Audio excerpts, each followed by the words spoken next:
Thank you very much, Ellen. It is time for my final thought.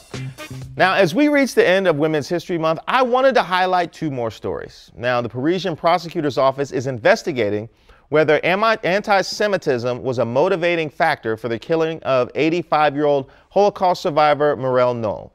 Now, that has outraged France's Jewish community. This is the second high-profile killing of an older Jewish woman who had both complained of previous threats against a backdrop of rising anti-Semitism in France in the past year. Now, their complaints went unheard, but the protests in the streets of Paris certainly have not. So I'm hoping in death, she may spark resistance to the religious bigotry that marred the end of her life.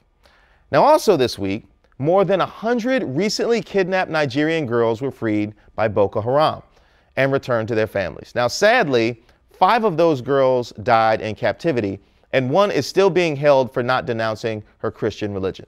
Now, for background, Boko Haram loosely translates to Western education is forbidden. And prior to the girls' release, they were warned not to return to school. So I commend the French and Nigerian governments for all that they're doing to combat these crises. But it's up to the international community to help provide better solutions and a better life for our daughters. It's disheartening that there's still parts of the world where women face deadly consequences just for pursuing an education or for their religious beliefs. So while we've spent the past month highlighting some of the amazing contributions of women, stories such as these, as well as the current Me Too movement, show us there's much work still to be done. Now, we're going to continue this conversation on